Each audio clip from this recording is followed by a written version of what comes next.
Hey guys, how are you all. I hope आप सब अच्छे होंगे। मैं आपका स्वागत करता हूं अभ्यास बैच के लेक्चर नंबर 6 में। और आज हम लेक्चर नंबर 6 में अमेलगमेशन का पार्ट 2 करने आए हैं। ठीक है। लेक्चर नंबर 6 चल रहा है, अमेलगमेशन का पार्ट 2 चल रहा है। पार्ट 2 क्यों? बिकॉज हमारा अमेलगमेशन चल रहा था। और अमेलगमेशन मैंने पार्ट 1 में मैंने कुछ 4 एक क्वेश्चंस डिस्कस किए थे। 3 से 4 क्वेश्चन डिस्कस किए थे और बाकी के मुझे लगभग 3 क्वेश्चंस इंक्लूडिंग मई 24 अटेम्प्ट वाला क्वेश्चन मुझे और आपके साथ डिस्कस करना था। ठीक है। अमेलगमेशन आज मैं खत्म कर दूंगा। कल मुलाकात करेंगे अपन फाइनेंशियल स्टेटमेंट्स के लिए। कल बात करेंगे अपन फाइनेंशियल स्टेटमेंट्स के लिए। कौन कौन बच्चा अवेलेबल है? अक्षत शर्मा, तेजश्री, मुस्कान, सृष्टि, चैताली, अंशु, चक्रू, अंकिता, दीक्षा, और कौन है? शिवानी, रुखैया, फातिमा, उसके बाद विकांक्षा, निकुंज, लक्षिता। और कौन है क्या? उत्सव, अशोक, राहुल, श्रद्धा, प्रियांशी, शुभम शिंदे, सीए पास। चलिए, गाइस स्टार्ट करें लेक्चर। क्या आप मुझसे ये अभी एक्सपेक्ट कर रहे हो क्या कि पहले मैं आपको मई 24 वाला क्वेश्चन करवा दूं? बिकॉज पिछले वाले लेक्चर में बहुत बच्चे कह रहे थे सर मई 24 वाला क्वेश्चन करवा दो प्लीज, करवा दो प्लीज, करवा दो प्लीज। तो मैं पहले मई 24 का क्वेश्चन अटेम्प्ट करूं क्या?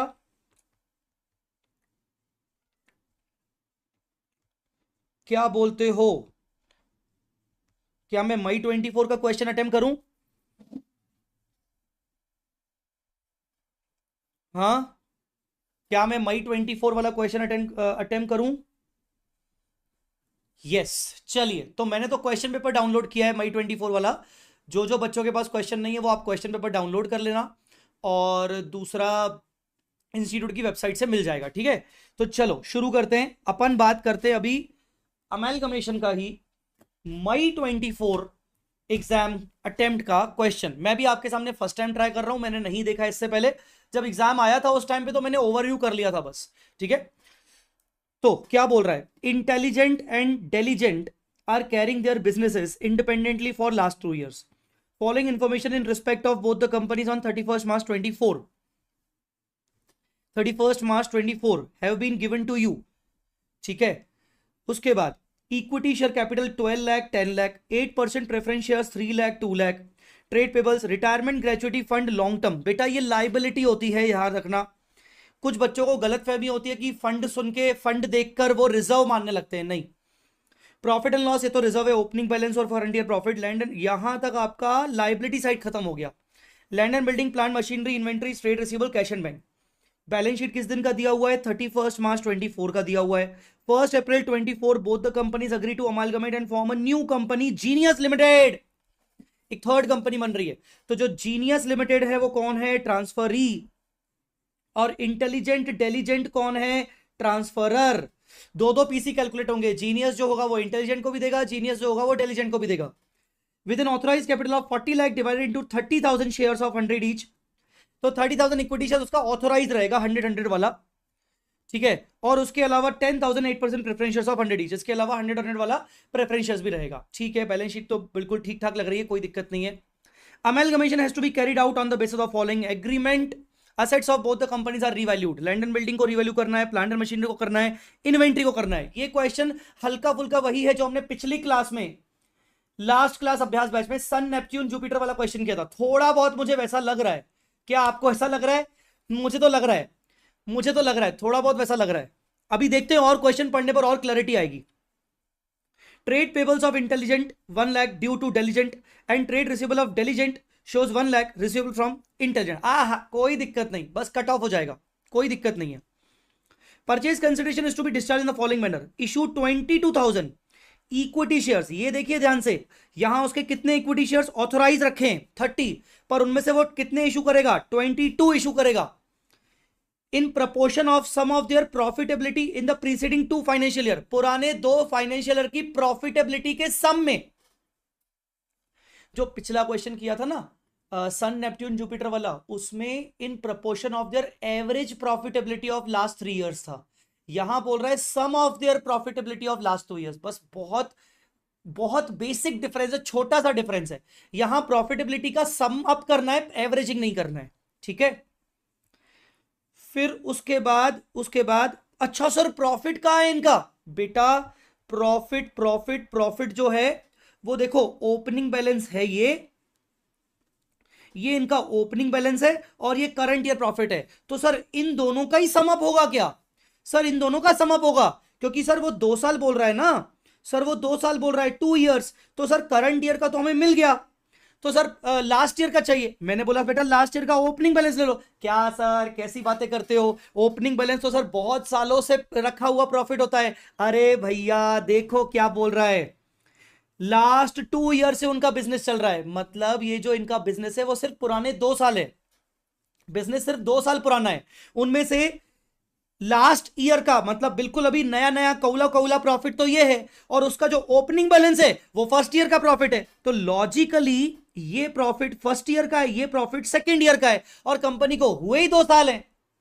कुछ आया मेरी बात समझ में कि नहीं?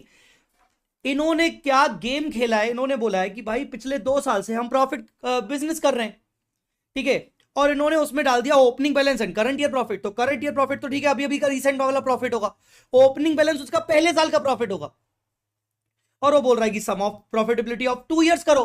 तो हमें ये ना यही 2 ईयर्स है बेटा, यही 2 ईयर्स है। अरे बोलो नालायको बोलो, समझ में आ रहा है कि नहीं, कितना इजी है, समझो इस बात को, ठीक है। उसके बाद preference shares of both the companies are issued equivalent number of 10% preference shares of 100 each of Genius at a price of 125। तो 1:1 एक्सचेंज रेशियो है, उसमें इक्विवेलेंट मिलेगा। इक्विवेलेंट मिलेगा मतलब इनके 3 लाख डिवाइड बाय 100 मतलब 3000, 2 लाख डिवाइड बाय 100 मतलब 2000, बस 125 के हिसाब से मिलेगा, ठीक है। 12% debentures of 100 each in genius at par to provide an income equivalent to 10% return. अब मुझे ये मत बोलना कि सर डिबेंचर ना पीसी में नहीं आता है, बेटा पीसी में ना सब आता है, सब आता है। डिबेंचर होल्डर्स को अगर हम कुछ पे करते तो वो पीसी में नहीं आता है, शेयर होल्डर्स को अगर डिबेंचर पे करते तो आता है।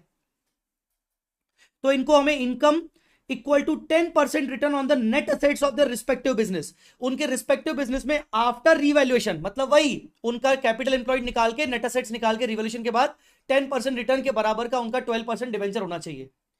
चलो निकाल लें। वो आपको बोल रहा है sir shares and debentures to be issued और प्रिपेयर द बैलेंस शीट। बेटा क्वेश्चन सन नेपट्यून जैसा 95% वैसा ही है, 95% मैं कहूंगा। सिर्फ उन्होंने यहां पर आपको हल्का सा ट्रिक डाल दिया, हल्का सा ट्रिकी डाल दिया। किस किस को ये ट्रिक समझ में आ गया था एग्जाम के दिन? आप में से अगर एग्जाम टाइम में आपने अगर ये क्वेश्चन किया होगा सॉल्व, तो कोई कौन कौन ये ट्रिक नहीं समझ पाया, कौन कौन ये ट्रिक समझ पाया, बताइए बताइए बताइए बताइए। तो अब मुझे बताओ मैं सॉल्व करवाऊं पूरा? तो लास्ट लास्ट क्लास में करवाया था, फिर भी आपको अगर सॉल्व करवाना है तो लीजिए। इधर बहुत इजी लग रहा है हमारे साथ ऐसा क्यों होता है कि हम जब फैकल्टी के साथ क्वेश्चन सॉल्व कर रहे होते हैं तो इजी लगता है, चाहे वो कोई भी सब्जेक्ट हो, चाहे वो कोई भी सब्जेक्ट हो। ऐसा क्यों लगता है कि हम जब फैकल्टी के साथ सॉल्व कर रहे होते हैं ना तो मजा आती है? उसका रीजन ये है पहला, कि फैकल्टी आपके साथ बात कर करके सॉल्व करवाता है, तो आपको लग रहा है हाँ मेरे साथ डिस्कशन हो रहा है, तो डिस्कशन में आपको समझ में आता है। एग्जाम टाइम में आपके साथ कोई डिस्कशन करने वाला बंदा नहीं है, पहला। दूसरा, फैकल्टी के डिस्कशन हम इतना दिमाग में ले लेते हैं कि हम सोचते हैं कि बस हो गया, अब हमें समझ में आ गया। ये मैं आपको एक सच्चाई बता रहा हूं, मैं आपके साथ कितने भी क्वेश्चन डिस्कस कर लूं, मैं आपके साथ 100 क्वेश्चन डिस्कस कर लूं, आपको कॉन्फिडेंस जो आएगा ना वो टेम्पररी आएगा। बेटर ये है कि अगर फैकल्टी आपके साथ क्वेश्चन डिस्कस कर रहा है तो उतने ही क्वेश्चंस आपको बिना डिस्कशन के खुद से लगाने हैं, तो वो आपका कॉन्फिडेंस परमानेंट होगा। याद रखिए, ये बात याद रखिएगा। तो अगर तुम्हें ऐसा लगता है कि मैं तुम्हारे साथ डिस्कस कर रहा हूं, तुम्हें इजी लग रहा है, हाँ इजी लग रहा है, पर ये टेम्पररी कॉन्फिडेंस में दे रहा हूं, इसमें अगर तुम्हें इस कॉन्फिडेंस को परमानेंट करना है तो तुम्हें खुद से क्वेश्चन लगाने हैं बिना डिस्कशन के, तो तुम्हारा कॉन्फिडेंस परमानेंट हो जाएगा।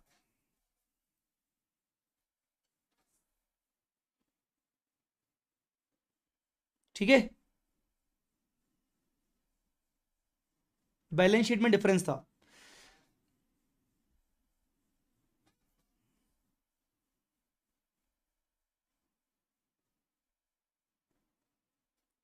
सीए इंटर क्लास सुनने क्लियर करने के बाद भी सुनने का मन करता है। श्रीचरण, श्रीचरण मैं आपको जानता हूं, आप मेरे रेगुलर बैच के स्टूडेंट हो। चलो, सो मे 24 क्वेश्चन। सबसे पहला हमारा वर्किंग नोट, नालायकों मेरे साथ साथ लिखो, नालायकों मेरे साथ साथ लिखो, एग्जाम में लिखो, मेरे साथ साथ लिखो। सबसे पहले हमें चाहिए calculation of net assets, net assets based on revaluation, based on revaluation. तो इसमें आ जाएगा इंटेलिजेंट, इसमें आ जाएगा डेलीजेंट। तो इंटेलिजेंट डेलीजेंट का, चलिए लैंड एंड बिल्डिंग 11 और 8 50, लैंड एंड बिल्डिंग 11 लाख और 850, प्लांट एंड मशीनरी 9 और 4,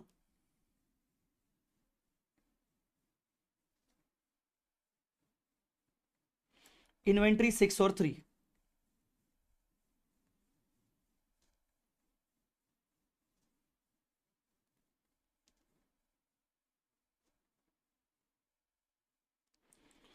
ठीक है, और क्या क्या है? ट्रेड रिसीवेबल 6 और 3, cash at bank 4 and 1, 6 3, cash bank 4 1।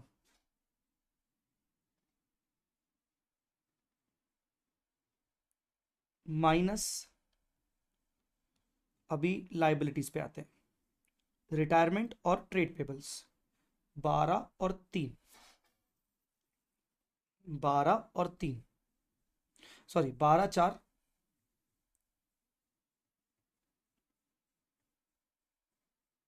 12 4, retirement 3 और 2, रिटायरमेंट ग्रेचुइटी फंड 3 और 2। इस क्वेश्चन में एक और ट्रिकी पॉइंट है, आई डोंट नो कितने लोगों ने उस पॉइंट को पकड़ा है। इस क्वेश्चन में एक और ट्रिकी पॉइंट है और वो बहुत ज्यादा इंटरप्रिटेशन के ऊपर निर्भर करता है। मैं जो अभी आपको बताने वाला हूं, I am not sure institute भी सेम इंटरप्रिटेशन रखे, पर मैं जो अभी आपके साथ डिस्कस करूंगा वो कंप्लीट मेरा इंटरप्रिटेशन होगा। ध्यान से आइए, सुनिए मेरी बात, इस पॉइंट पे वापस आइए, इस पॉइंट पे वापस आइए, देखिए ध्यान से क्वेश्चन को। 12% debentures of 100 each in Genius Limited at par to provide an income equivalent to 10% return on the basis of net assets in their respective business on 1st April after revaluation of asset। मुझे जवाब ये दो कि जैसे ये equity shares, नए equity shares किसको दिए जाएंगे? इंटेलिजेंट और डेलीजेंट के इक्विटी शेयर होल्डर्स को। तो मैं यहां लिख देता हूं टू इक्विटी शेयर होल्डर्स को। ये प्रेफरेंस शेयर्स किसको दिए जाएंगे? Preference share holders of both the companies are issued equivalent number, तो ये किसको दिए जाएंगे? टू प्रेफरेंस शेयर होल्डर्स को। ये किसको दिया जाएगा? ये 12% डिबेंचर्स किसको दिया जाएगा? पहले तो इस चीज का जवाब दो। Sun Neptune was a very straightforward question, but this is actually a tricky question। एक ट्रिक तो हमने डिस्कस कर ली भाई, sum of their profitability of last 2 years. Sir last 2 year के लिए ओपनिंग बैलेंस को ही हमें फर्स्ट ईयर का प्रॉफिट मानना पड़ेगा और करंट ईयर प्रॉफिट को सेकंड ईयर का प्रॉफिट मानना पड़ेगा।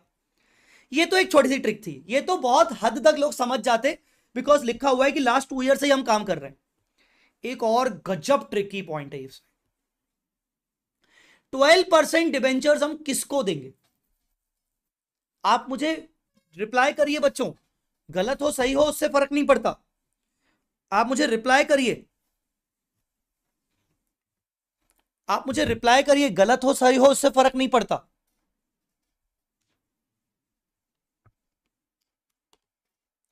अरे मेरा कहना है कि ये 12% डिबेंचर हम किसको देंगे, ऊपर क्या बोला है, the purchase consideration to be discharge in the following manner.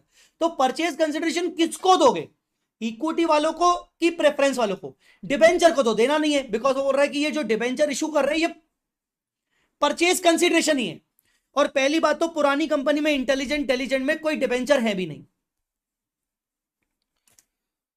कुछ लोग समझ ही नहीं पा रहे मैं क्या पूछ रहा हूं।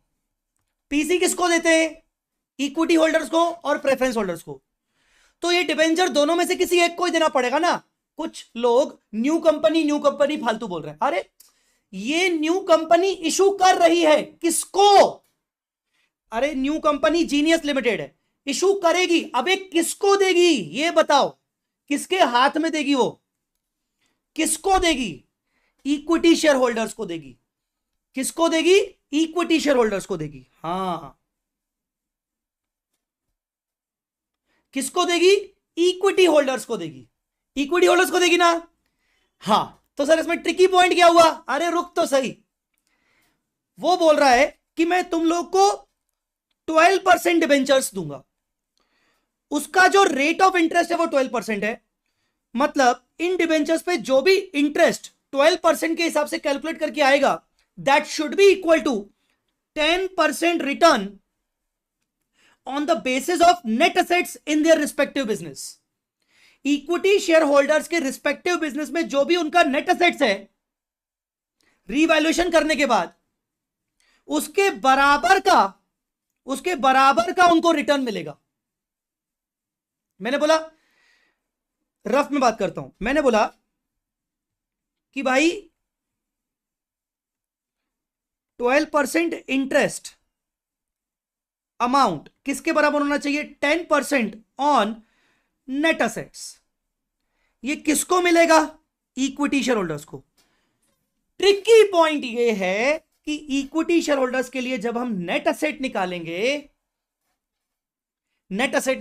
जो कि मैं निकाल रहा हूं, उसमें से minus PC to preference share holder करेंगे क्या, PC to preference share holder करेंगे क्या, बिकॉज हम पीसी किसको दे रहे हैं, इक्विटी होल्डर्स को।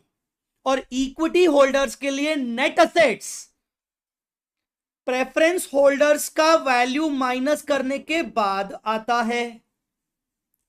सन नेपट्यून में प्रेफरेंस शेयर होल्डर शायद थे ही नहीं, तो PC to preference share holders minus करूं कि नहीं। ये वही पॉइंट है जब मैं आपको बताता हूं कि भाई पीसी को आपको इंट्रिंसिक वैल्यू के हिसाब से निकालना है, तो इंट्रिंसिक वैल्यू हमेशा इक्विटी वालों के लिए होता है, तो तब भी आप PC to preference holders minus करते हो। ठीक है, अब क्योंकि यहां उन्होंने साफ लिखा है बस नेट असेट, तो नेट असेट का मतलब यह भी होता है कि ऑल असेट माइनस लायबिलिटी, बस ये भी नेट असेट होता है। पर नेट असेट क्या, net asset for equity share holders कि बस नेट असेट। तो एज मच मेरा जो नॉलेज है, मेरा इंटरप्रिटेशन कहता है कि तुम किसको दे रहे हो, इक्विटी वालों को। तो नेट असेट्स भी कितने होने चाहिए, इक्विटी वालों के होने चाहिए, नेट असेट्स भी इक्विटी वालों के होने चाहिए। उस वजह से पीसी टू प्रेफरेंस होल्डर्स मेरे हिसाब से माइनस होगा। पर ट्रिकी पॉइंट है, अब मैं क्या बोलता, मेरा ये इंटरप्रिटेशन है, हो सकता है इंस्टीट्यूट का आंसर मेरे आंसर से मैच करे, हो सकता है इंस्टीट्यूट यहां पर ये माइनस ना करे। मैं यहां पर अभी सजेस्टेड आंसर नहीं आए, मैं कुछ बोल नहीं सकता, सजेस्टेड आंसर आएंगे तो समझ में आएगा क्या किया है। पर फिर भी मेरा इंटरप्रिटेशन यही कहता है कि आप पीसी किसको दे रहे हो, इक्विटी शेयर होल्डर्स को। तो नेट असेट की वैल्यू किसके पॉइंट ऑफ व्यू से निकालनी है, इक्विटी शेयर होल्डर्स के लिए।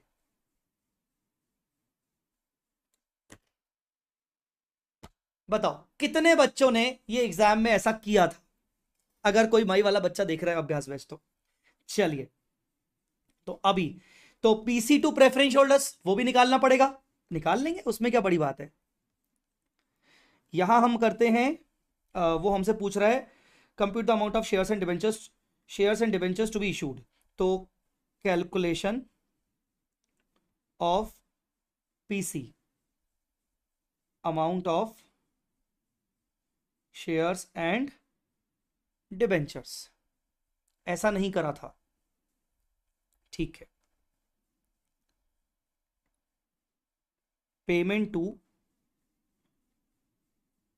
Payment in working amount, payment to preference share holders,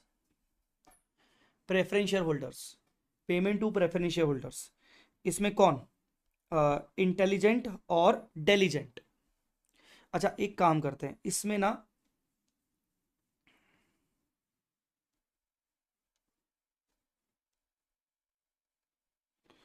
इसमें यहां लिखते हैं इंटेलिजेंट और Diligent. Payment to preference holders,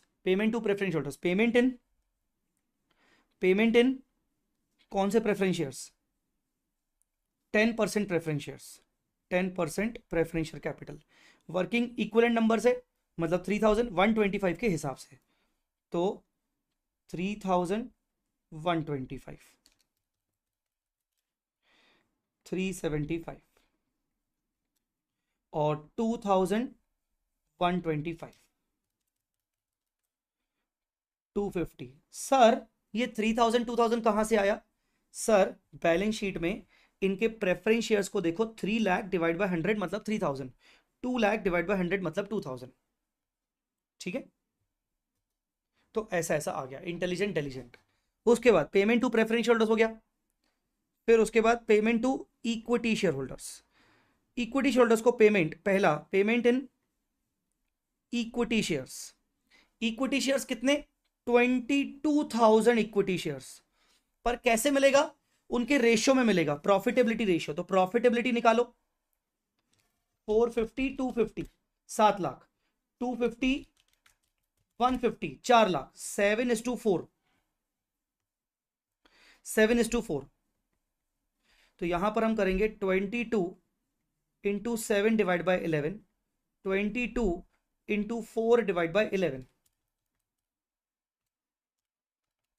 ये हो गया 14,000, ठीक है ना। एक सेकेंड ना, 14,000 मल्टीप्लाई बाय कितने का शेयर होगा, 100 ईच का, 100 ईच का, तो 14,000 इंटू 100, ये हो जाएगा 14 lakhs, 22,000 into 4 divide by 11, 8,000 into 100, तो ये हो जाएगा 8 लैक्स,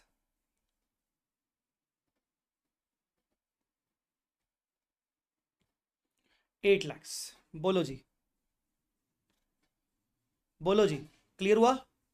उसके बाद payment to equity share holders, payment in 12% debentures, यही था, पेमेंट इन 12%, यहां पर हम बोल देंगे वर्किंग नोट नंबर 1, सीधा वर्किंग नोट नंबर 1 बोल दो, बात खत्म। अब हमें यही करना है, हाँ। तो आप पेमेंट टू प्रेफरेंस होल्डर्स का पीसी 375 250 माइनस कर दो ऊपर से, तो 375 और 250। देखो मैं आपको पहले ही बता रहा हूं, ये मेरा इंटरप्रिटेशन है, इंस्टीट्यूट का आंसर वेरी कर सकता है।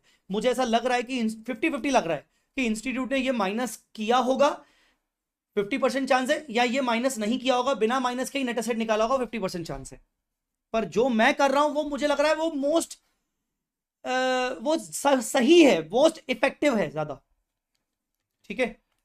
11 9 6 6 4 माइनस 12 375, तो ये बचा 1725 850 4 3 3 1 6 और 250, ये बचा 11 लाख। एक बार कंफर्म करो, net asset to equity share holders, net asset to equity share holders, ठीक है ना। इसके बाद 10% return, 10% return 110 172 500, so 12% debenture value 172 500 divided by 12%, 110 divided by 12%, ये आ जाएगा 1437,500, 916,667। पॉइंट में जैसे आता है लगता है अरे यार क्या मैंने सही किया है कि नहीं किया है ना, क्या मैंने सही किया कि नहीं किया है, और यार पॉइंट में आ रहा है, तो हो सकता है शायद इंस्टीट्यूट ने ना ये नहीं लिया होगा, ये नहीं लिया होगा, इसको बिना लेके देखूं तो देखूं पॉइंट में ना आएगा तो शायद वो ज्यादा सही होगा। भाई दिमाग एग्जाम टाइम में क्या गजब बहुत तेज चलता है ना, एग्जाम टाइम में क्या क्या चलने लगता है, क्या यार ऐसा भी तो हो सकता है, ऐसा भी तो हो सकता है, भाई पॉइंट में आ रहा है, मतलब हो सकता है शायद प्रेफरेंशियल वाला ना लिया हो, चलो एक काम करता हूँ पहले 2 मिनट ना लगा के देखता हूँ, लगा, यही हम टाइम वेस्ट करते हैं। तो ना 11 और इसको वापस से ऐड बैक कर लो 250, तो ये हो गया 1350, 1350 का पहले 10% कर लेता हूँ, तो 135 आ रहा है, 135 डिवाइड बाय 12% कर लेता हूँ, हाँ एक्यूरेट आ रहा है उसमें तो, अरे यार ये सही किया है मैंने कि नहीं किया है, भाई भाई भाई।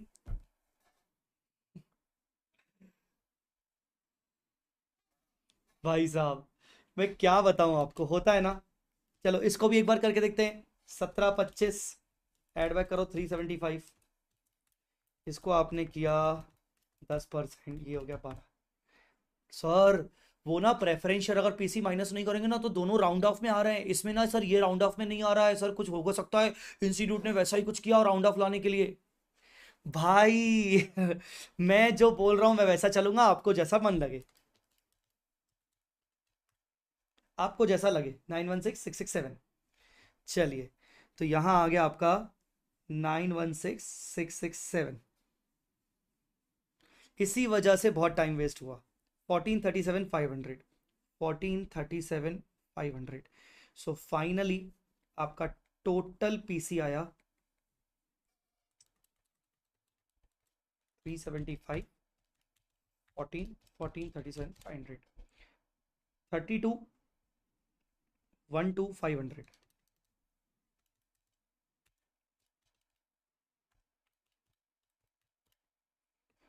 1966, 1 2 3 4 6 7, 19,66,667। तो ये आपका हो गया, बाकी आपको पता है आपको क्या करना है, जैसा मैंने सन नेपच्यून में बताया था कि आपको अब गुडविल वगैरह की वैल्यू निकालनी है और बैलेंस शीट बनानी है, गुडविल और कैपिटल की वैल्यू निकाल के बैलेंस शीट बनानी है। कर लोगे, कर लोगे। Working note number 2, calculation of goodwill oblique capital reserve, ठीक है, प्लेलिस्ट बना हुआ है बेटा, मेरे चैनल पे जाओ सीए जय चावला, उसमें आपको अभ्यास बैच का प्लेलिस्ट मिल जाएगा। मेरा 222 लाख समथिंग आया था। अच्छा, इंटेलिजेंट इंटेलिजेंट इंटेलिजेंट डेलीजेंट का पीसी कितना है? 32 12 500, 32 12 500, 19 66 667, 19 66 667 minus net assets acquired. Net assets में क्या क्या आया? अब आप नेट असेट्स में क्या क्या लोगे? सर नेट असेट्स यही ले लेंगे सर, नहीं नहीं बेटा, नेट असेट्स में अब लैंड एंड बिल्डिंग प्लान में वो सेकंड एंट्री करते हो ना, land account debit, plant account debit, inventory account debit, trade receivable account debit, cash bank account debit, to trade payable, to retirement gratuity fund, बस इतना ही लेना पड़ेगा ना उसमें नेट असेट में, क्योंकि ये तो पीसी का पार्ट हो गया ना बेटा, PC to preference holders.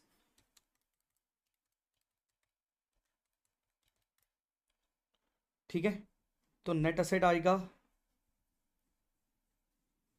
21 lakh,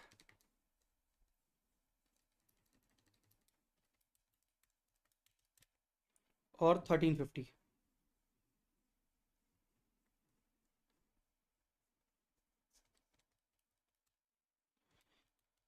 तो बॉस आप उनको पीसी ज्यादा दे रहे हो, 11,12,500।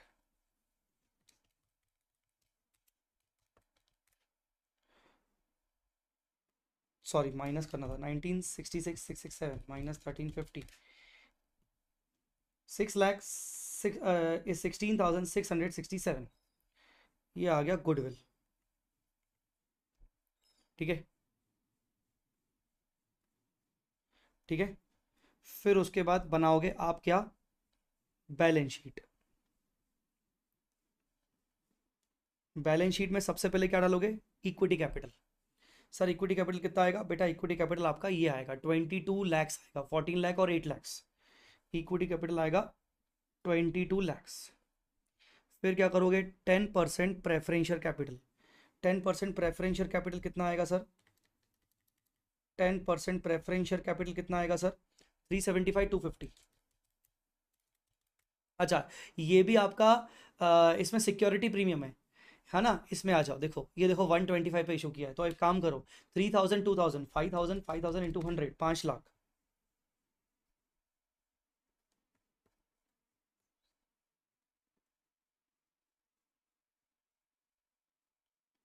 5 लाख, ठीक है। फिर reserve and surplus, reserve and surplus में सिक्योरिटी प्रीमियम 5000 इंटू 25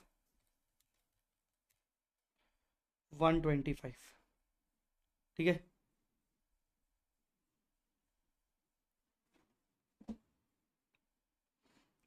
ठीक है, उसके बाद 12% डिबेंचर्स, याद है आपको 12% डिबेंचर्स हमें देने थे? तो 12% डिबेंचर्स कितने थे? 14 37 500 916 667। तो डिबेंचर हो गए आपके 2354167, ये हो गया डिबेंचर। फिर retirement gratuity fund, retirement gratuity fund आपका 3 और 2 5। फिर पेबल, ट्रेड पेबल कितना है? ट्रेड पेबल 12 प्लस 4 16, 16 में से 1 माइनस करेंगे 1 लाख, मतलब 15। 16 माइनस 1 15। चलो ये तो हो गया तुम्हारा लाइब्रेरी साइड, तुम्हारा ये टोटल हो जाएगा। अब आते हैं लैंड एंड बिल्डिंग। तो लैंड एंड बिल्डिंग 11 और 850 1950। लैंड एंड बिल्डिंग के बाद प्लांट एंड मशीनरी 9 और 4 13।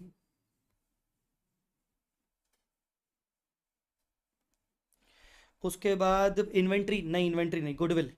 गुडविल आएगा 1112 प्लस 616667। गुडविल आएगा 1729 167। फिर उसके बाद इन्वेंट्री 6 और 3 9। ट्रेड रिसेबल 6 और 3 9।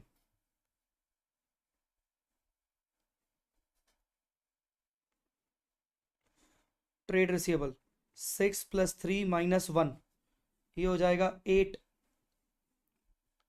ठीक है, ये हो जाएगा 8। और कैश एंड बैंक 5।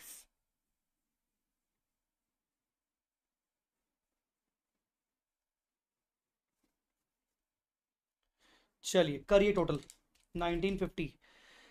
डेली 215 में कंडक्ट सर क्लास। यार मेरे को भी ऐसा लग रहा है कि मैं 215 पे ही कंडक्ट करूं, मतलब मेरे को भी ना वो 4 बजे थोड़ा सा ना अभी उसमें डिस्टरबेंस हो रहा है, कभी इंटरनेट हो गया, कभी मेरा कुछ काम आ गए, तो ना मेरे को वो भी वही लग रहा है कि मैं चेंज करूं। तुम बोलते हो क्या मैं फिर चेंज कर लूंगा? क्या बोलते हैं? अगर तुम्हें लगे तो मैं चेंज कर दूंगा, थोड़ा सोचना पड़ेगा मेरे को, पर मुझे लगता है कि मेरे लिए भी 215 मुझे बेटर लग रहा है।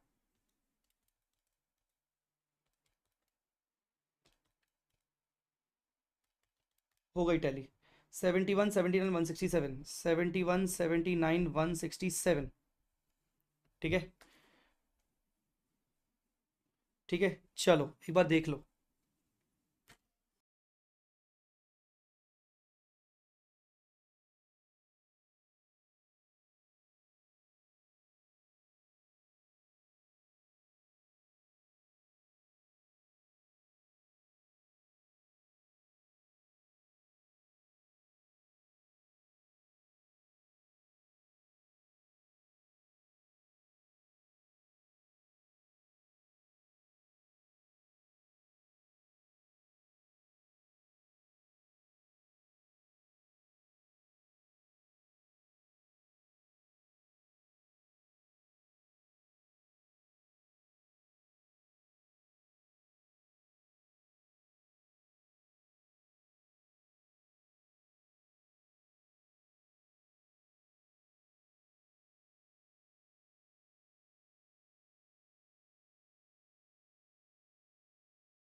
यस, देख लिया सर। गुडविल और कैपिटल तो साथ में आ सकते हैं क्या वर्किंग नोट टू? हाँ, आ सकते हैं।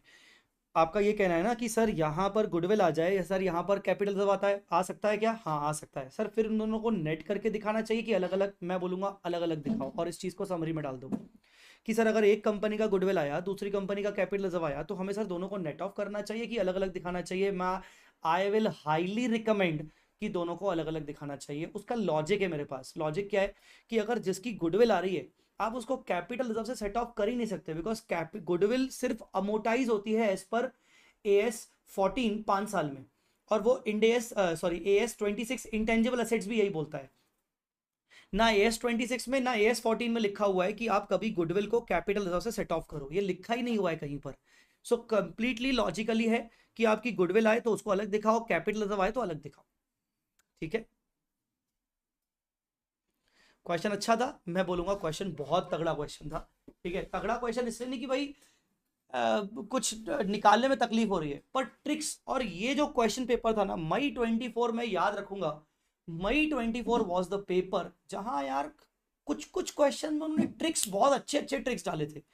AS 7 का क्वेश्चन ले लो, कुछ AS के क्वेश्चंस ले लो, हल्के फुल्के कुछ MCQs ले लो। मेरे को मजा आ गया पेपर देख के यार। मेरे को अभी तक तो ऐसा लग रहा है कि पेपर उन्होंने बहुत शानदार बनाया है, ट्रिक्स डाली है उन्होंने अच्छी अच्छी। Anyways, a very good question it was, 14 marks का। आई बिलीव कि आपसे अब बनने लगेंगे, अब थोड़ा सा आपका कॉन्फिडेंस बूस्टअप होगा।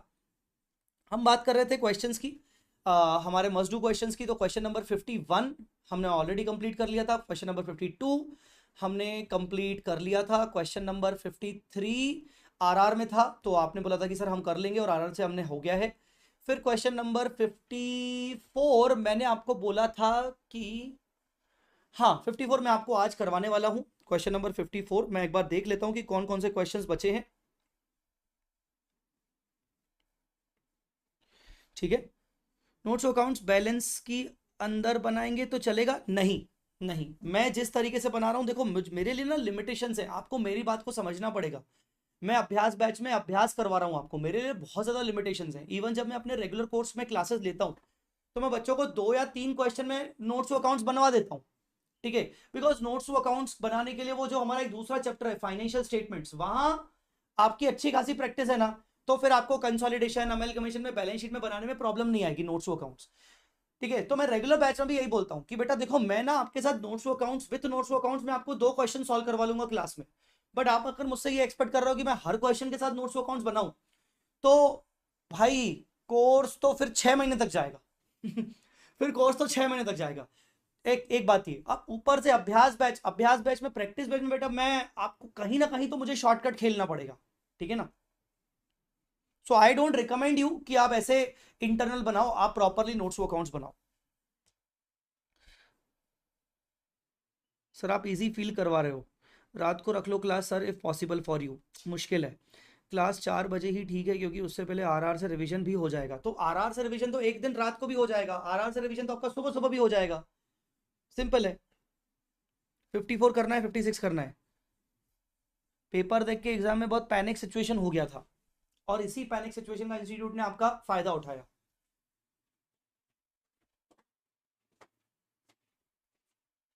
इसी इसी पैनिक सिचुएशन का इंस्टीट्यूट ने फायदा उठाया। अगर आप देखोगे तो एडवांस अकाउंट्स की जो वो हुई है, जो चेकिंग हुई है, वो हार्ड चेकिंग हुई है। वो हार्ड चेकिंग हुई है, ऐसा नहीं बोला जाएगा कि बहुत इजी चेकिंग हुई है। ठीक है ना? जितने एग्जाम्शंस सोचे थे उससे कम आए एग्जाम्शन। अभी मेरे बच्चों के लगभग 300 350 बच्चे क्रॉस कर गए एग्जाम्शन में, पर मैंने सोचा था 500 बच्चे आएंगे मिनिमम एग्जाम्शन लाएंगे। तो पेपर चेकिंग टफ हुई है। अब हम उसको बोले कि टफ हुई है, या दूसरे नजरिए से देखो तो बच्चे ही घबरा गए। जब बच्चे घबरा गए, पैनिक कर गए, तो उनका पेपर अच्छा ही नहीं गया। जब पेपर अच्छा नहीं गया तो चेकिंग तो उसकी अकॉर्डिंग हुई।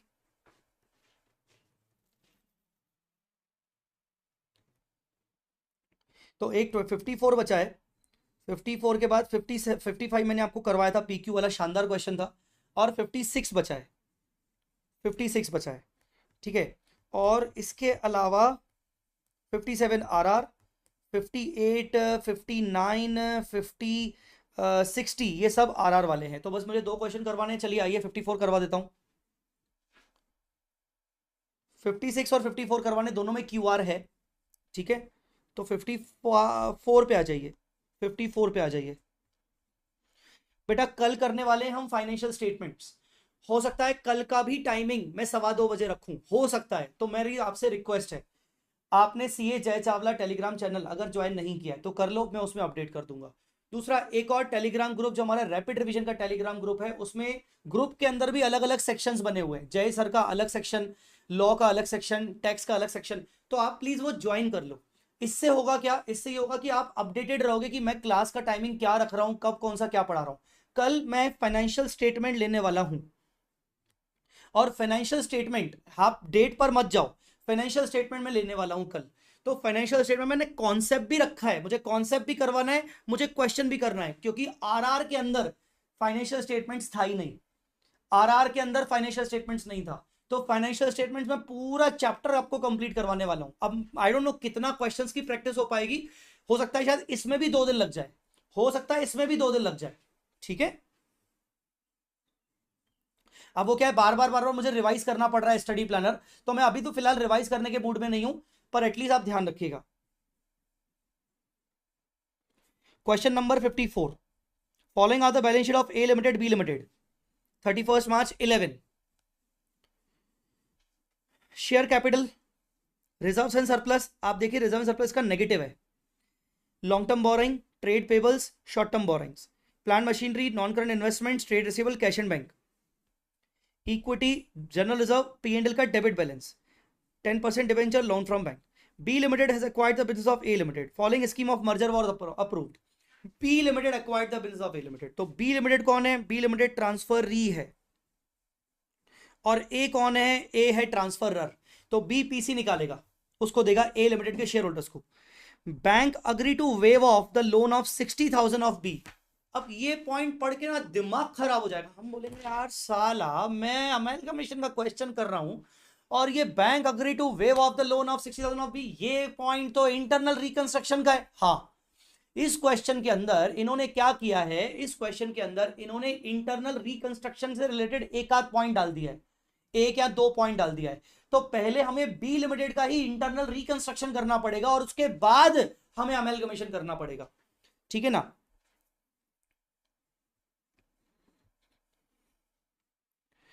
Prepare pass the necessary entries in the books of B and prepare balance sheet after merger. तो हम पहले एंट्रीज पे बात करेंगे।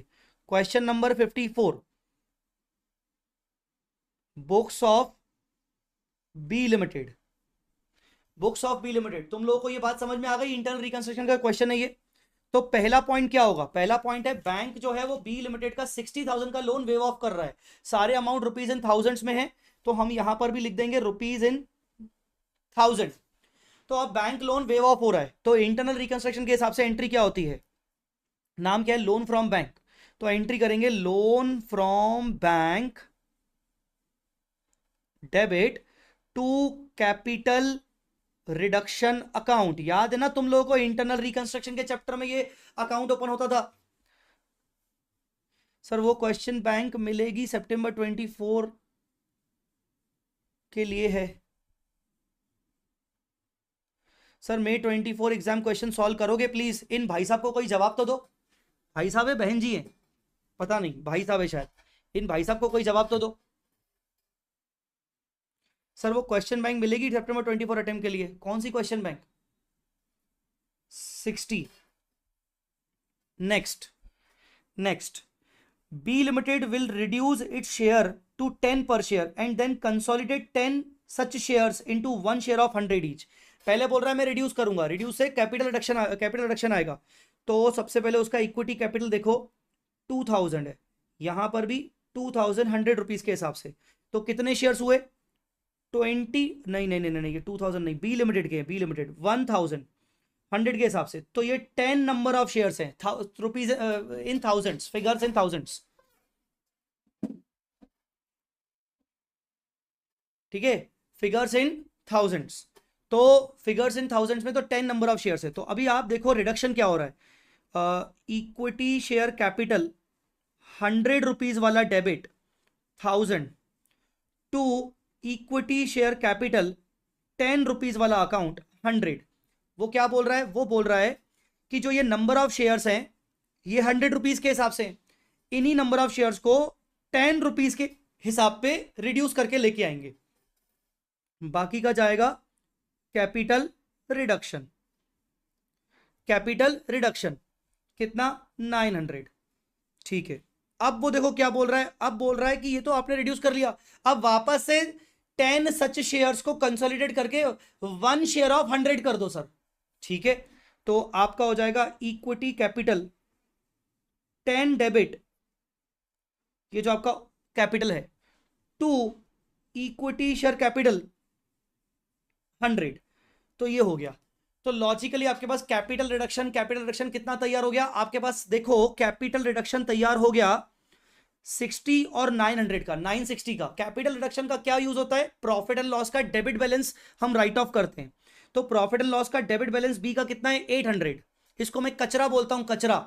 मेरे वाले जो बच्चे हैं जो रेगुलर बैच में या ईगो पॉइंट में पढ़ते हैं उनको शायद ध्यान होगा। तो हम यहां पर करेंगे क्या, हम यहां पर करेंगे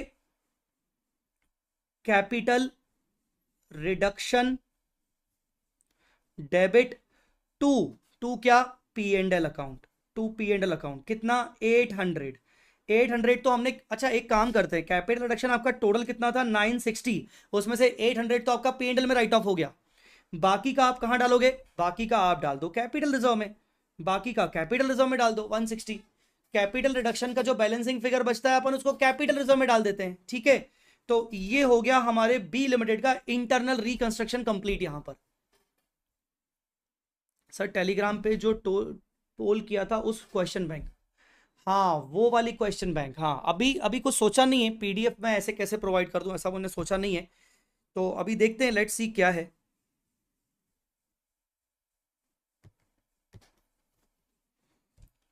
ठीक है, ठीक है,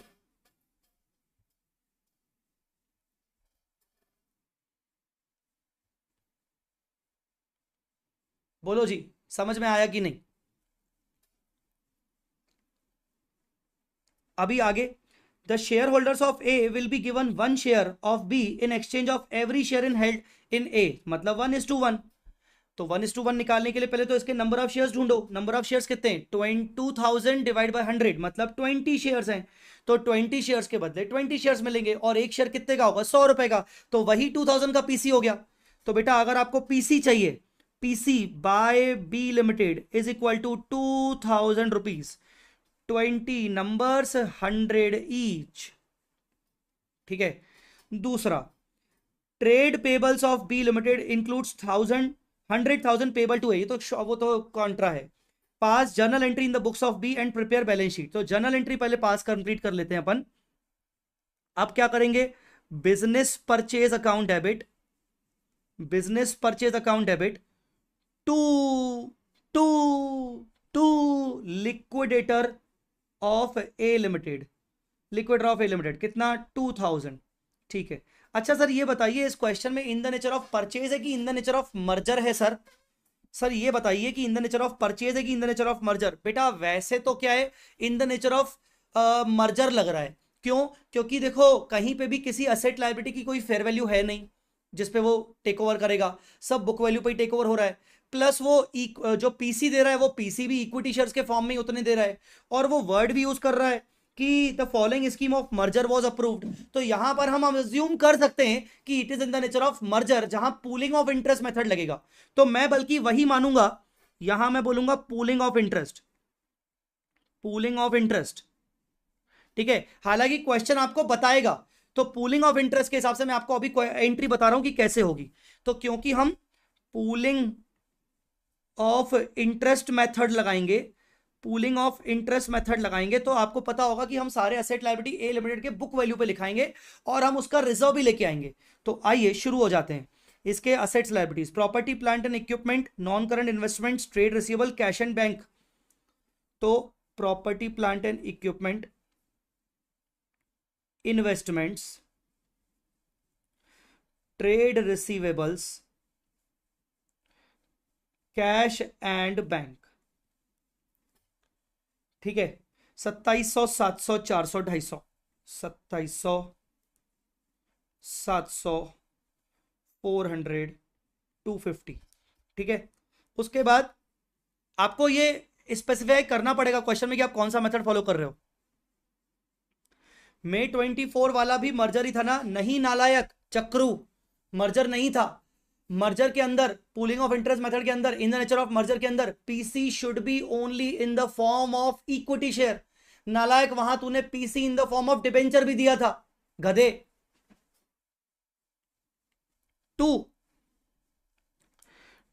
लाइबिलिटी की बात कर लेते हैं। Trade payable, short term borrowing. Trade payable, short term borrowing तो है ही नहीं, वो बी की है। ट्रेड पेबल 300 और लॉन्ग टर्म बोरिंग, आपके डिबेंचर्स 750। तो 2 डिबेंचर होल्डर्स 750 और ये 300, यही ना? हाँ। और कोई लाइबिलिटी नहीं। रुको तो सही, अभी आप करोगे 2 बिजनेस परचेज कितना है? 2000। अब रुको, पूलिंग ऑफ इंटरेस्ट है ना, टेंशन मत लेना, मैं रिजर्व भी लिखूंगा, पर पहले इंटरप्रिटेशन मेरे साथ इंटरप्रिटेशन। तुम एक काम करो, नेट असेट निकालो कितना है।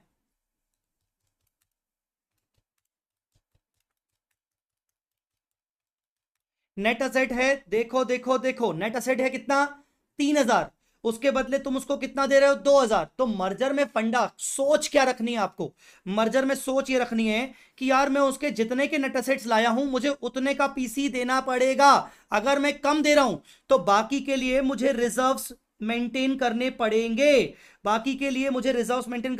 कितने रिजर्व्स हैं? 1000। वाओ, मेंटेन हो गए। अगर यहां पर ये रिजर्व 900 के होते तो मैं एक और बैलेंसिंग फिगर भी रिजर्व में ही डालता।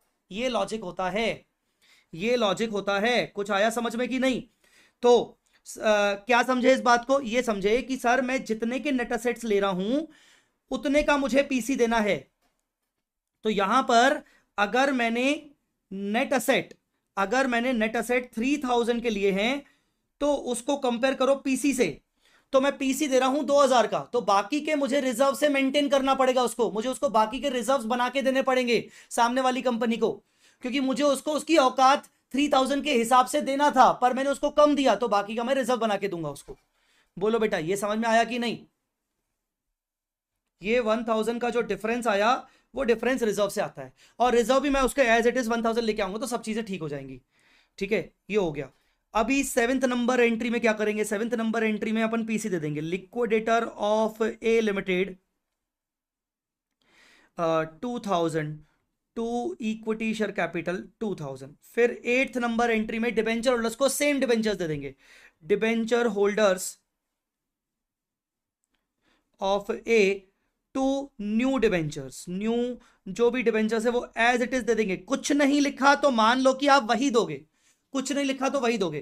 क्या क्वेश्चन में लिखा है क्या कि उनके डिबेंचर होल्डर्स को हम क्या देंगे? नहीं, पर उनके बुक्स ऑफ अकाउंट्स में डिबेंचर होल्डर्स तो हैं, उनके बुक्स ऑफ अकाउंट्स में ये डिबेंचर होल्डर्स तो हैं लॉन्ग टर्म बोरिंग करके 750। ये देखो लॉन्ग टर्म बोरिंग यहां पर 10% डिबेंचर। बोलो बोलो बोलो।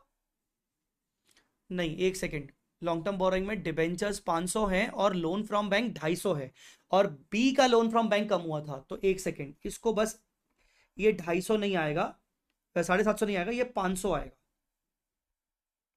और यहां डिबेंचर होल्डर्स 500 और ये 2 लोन 250, और ये डब्बा थोड़ा सा हो जाएगा रिवाइज।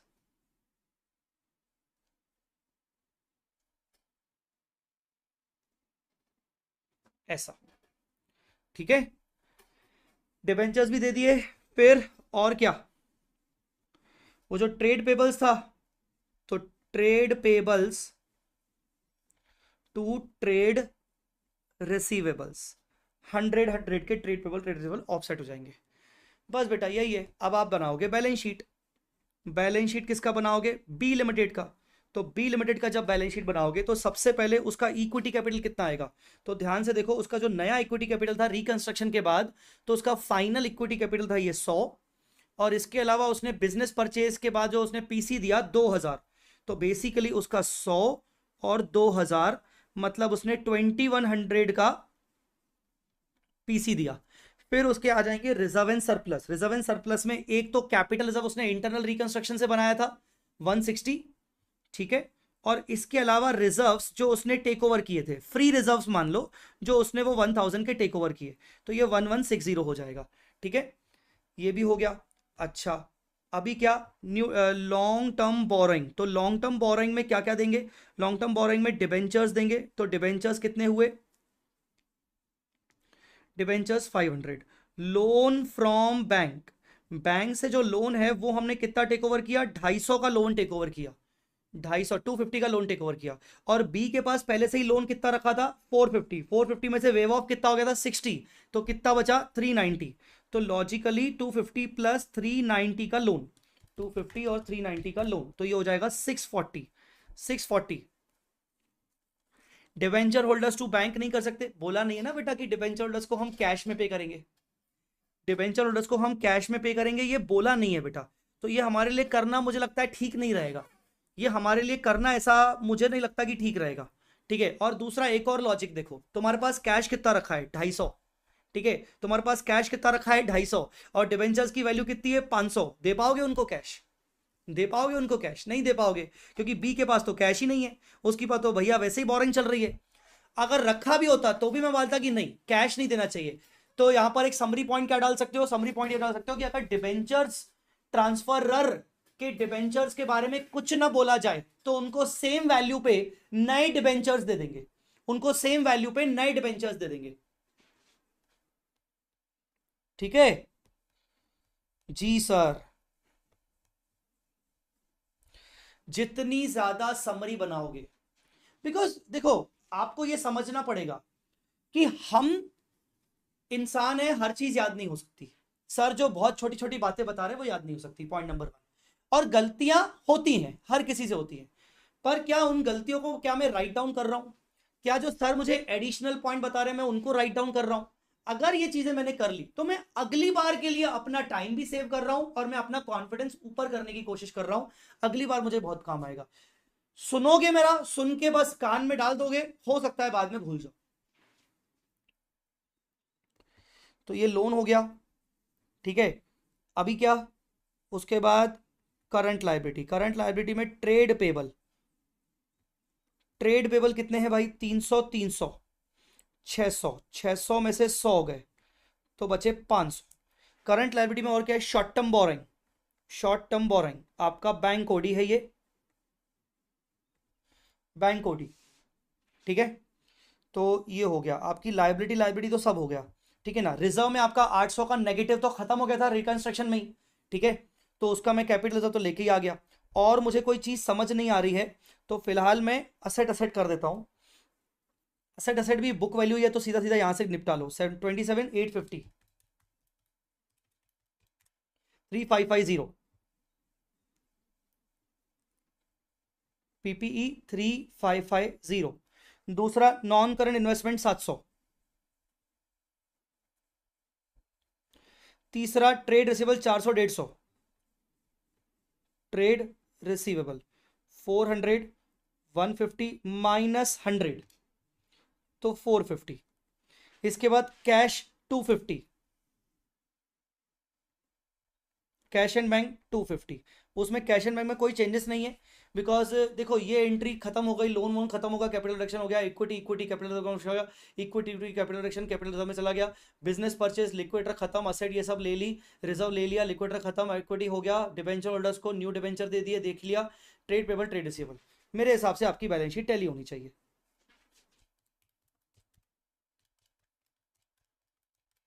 ये आ रहा है 4950,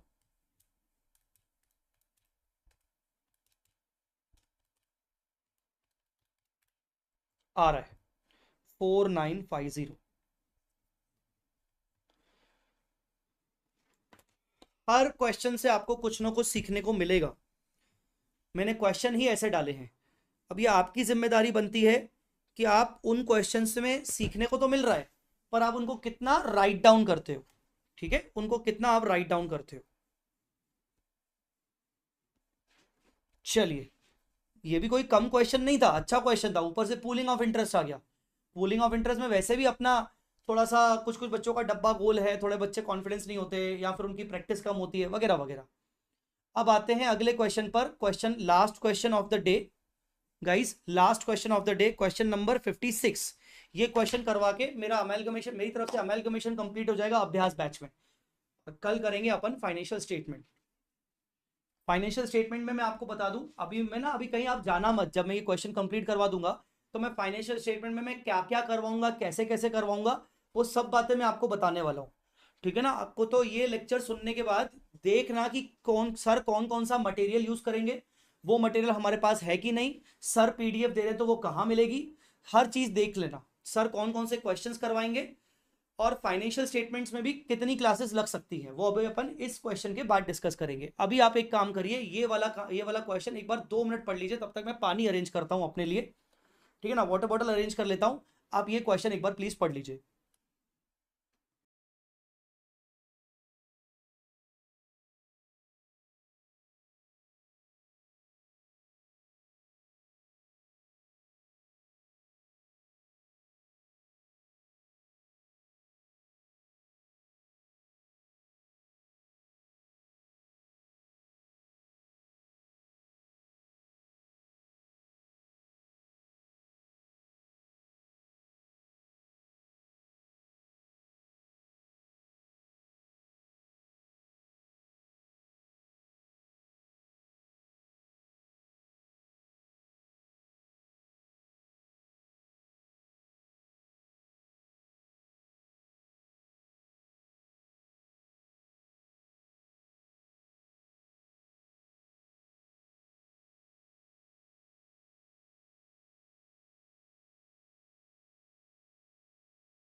हेलो।